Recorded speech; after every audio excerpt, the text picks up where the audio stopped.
নমস্কার বন্ধুরা, মায়ের রান্নাঘর চ্যানেলে আপনাদের সবাইকে স্বাগতম। এই চ্যানেলটি বাঙালিদের নিত্য নতুন রান্না উপস্থাপন করে থাকে। চলুন দেখে নেওয়া যাক আজকের রেসিপি। আজকে 5 রকম সবজি দিয়ে আর কুলেখাড়া দিয়ে মাছের পাতলা ঝোল বানাবো। কিভাবে বানাচ্ছি আসুন দেখে নিই। প্রথমে আমি একটা কড়া বসিয়ে নিয়েছি এবং এতে কিছুটা সরষের তেল দিয়ে দিয়েছি। তারপর এখানে কিছু মাছ আমি কেটে সেগুলো নুন হলুদ মাখিয়ে রেখেছি। এবার আমি কড়াটার মধ্যে এক একটা করে মাছগুলো ছেড়ে দেব। ঠিক আছে, এবার আমি একটা একটা করে মাছগুলো ছেড়ে দেবো।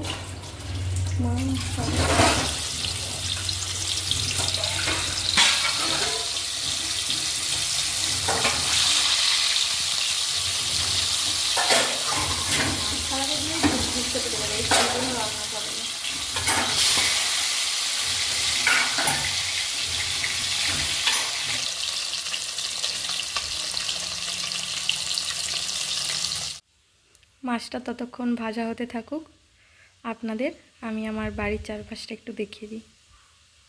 এই দেখুন, সবুজ প্রকৃতি চারপাশে দেখতে পাচ্ছেন। আমরা এবার ফিরে এলাম, মাছগুলো দেখছি এক পাশটা ভাজা ভাজা হয়ে গেছে। এবার এই ওপর দিকটা যাতে ভাজা ভাজা হয় তাই মাছগুলো একটু উল্টে হবে।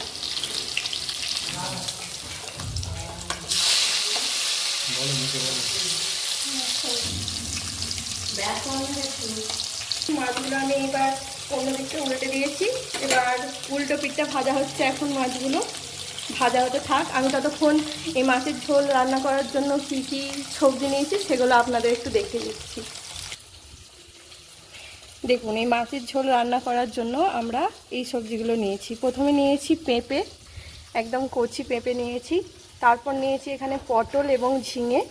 তারপর আলু কেটে নিয়েছি, আর নিয়েছি বেগুন এবং কাঁচা কলা। এই সবগুলো দিয়ে আমরা আজকে মাছের ঝোলটা রান্না করব। এর সাথে আর নিয়েছি এটা নিশ্চয়ই সবাই চেনেন, এটার নাম হচ্ছে কুলেখাড়া শাক। এটা যে কোনো কারোর যদি পেটের কোনো সমস্যা থাকে, এই কুলেখাড়া শাকটা দিয়ে আর এরকম সবজি দিয়ে যদি ঝোল বানিয়ে খান, আমি কথা দিচ্ছি খুব তাড়াতাড়ি সেই পেটের সমস্যা দূর হয়ে যাবে। এবার আমরা এখানে কিছু গোটা ধনে নিয়েছি, যেগুলো শিলের মধ্যে বেটে নেব।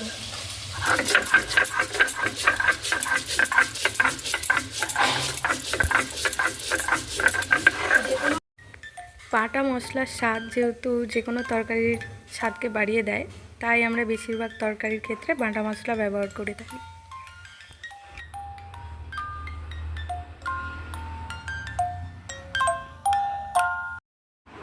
এখানে আগে থেকেই আমরা আদা এবং সর্ষে কিছু বেটে রেখেছিলাম। এরপর এই যে ধনে বাটা, এটা এর সঙ্গে দিয়ে দিলাম। তারপর দিলাম জিরে গুঁড়ো 1 চামচ এবং এরপর দিচ্ছি হলুদ গুঁড়ো 2 চামচ। তারপর আমরা সামান্য পরিমাণে লঙ্কার গুঁড়ো দিচ্ছি। যাদের ঝাল খেতে পছন্দ আরও ঝাল দিতে পারেন। চলুন বাকি রান্নাটা দেখে নিই। এবার তেল দিলাম, তেলের মধ্যে এবার কাঁচা পেঁয়াজগুলো দিয়ে দিলাম।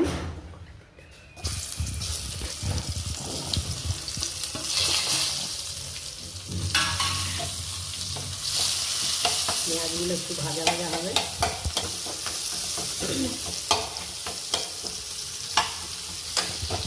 পেঁয়াজগুলো তেলের মধ্যে দিলাম, পেঁয়াজগুলো একটু ভাজা ভাজা হবে।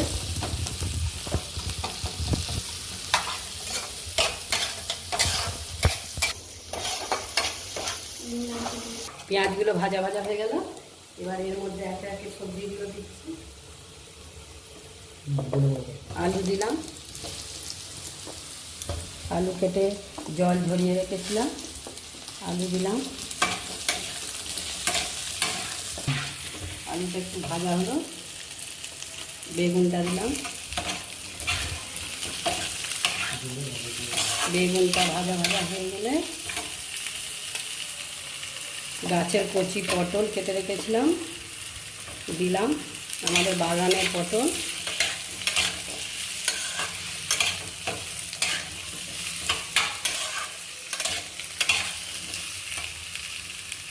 কিছু পেঁপে কাটা ছিল দিলাম।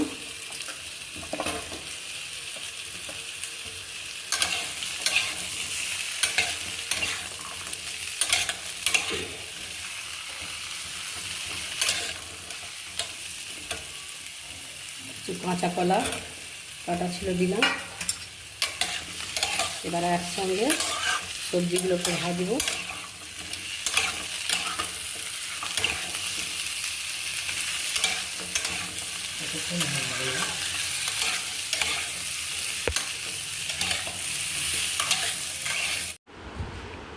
এরপর আমরা এর মধ্যে নুন দিয়ে দিলাম, যাতে এই সবজিগুলো থেকে একটু জল বেরিয়ে আসে এবং এটা তাড়াতাড়ি সিদ্ধ হয়ে যায়। এর মধ্যে আগে থেকে লঙ্কা, হলুদ, ধনে, জিরে, সরষে আগে থেকে মশলাটা গুলিয়ে রেখেছিলাম, দিয়ে দিলাম। মশলাটা দিয়ে দেওয়ার পর এটা মিডিয়াম ফ্লেমে সবজিগুলো একটু কষানো হতে থাকবে। সবজিগুলো কষানো হচ্ছে। মাঠে কুলেখাড়া হয়েছিল, কিছু কুলেখাড়া আনা হয়েছে, ওটা কিছু পরে দেবো, একটু আলুগুলো গলে গেলে তারপর দেবো। এগুলো মশলাগুলো এখন ভাজা হোক, মশলার জলটা শুকিয়ে যাক, তারপরে একটু জল দেবো। সবজি থেকে জলটা মরে গেছে, এবার সবজিগুলো ভাজা হয়ে গেছে, একটু নরমও হয়ে গেছে। এবার আমি একটু জল দিয়ে দেবো।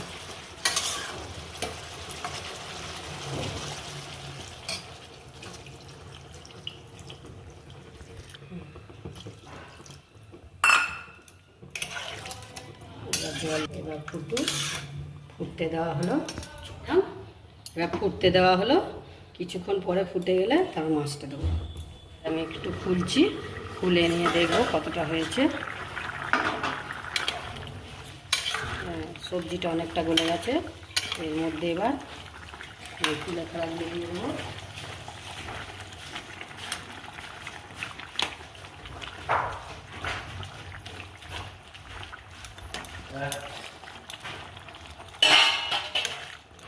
কুলেখাড়াগুলো দেওয়ার পর তারপরে মাছগুলো দিয়ে দেবো।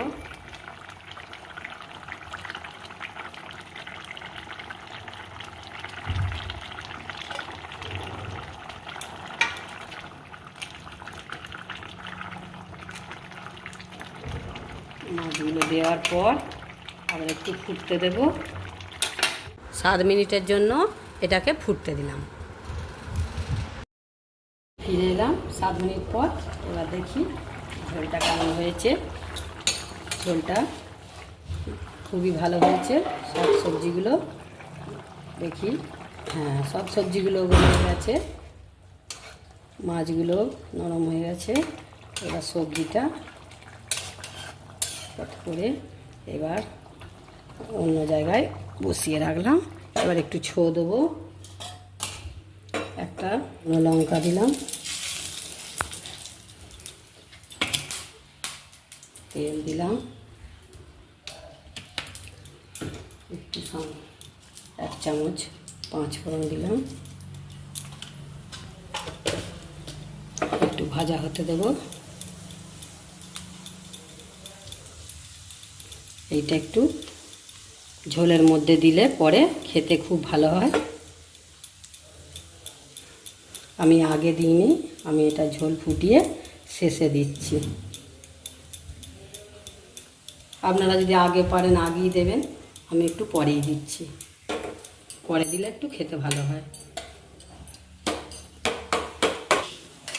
গ্যাসটা বন্ধ করে দেব, দিয়ে পরের উনুনে বসানো আছে মাছের ঝোলটা।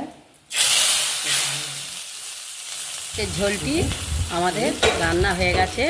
এবার ঢাকা দিয়ে কিছুক্ষণ রেখে দেবো। তৈরি হয়ে গেছে আমাদের সুস্বাদু মাছের ঝোল। রান্নাটি ভালো লেগে থাকলে অবশ্যই লাইক, কমেন্ট এবং শেয়ার করবেন। আরও নতুন নতুন ভিডিও পেতে আমাদের মায়ের রান্নাঘর চ্যানেলটি অবশ্যই সাবস্ক্রাইব করবেন। Thank you.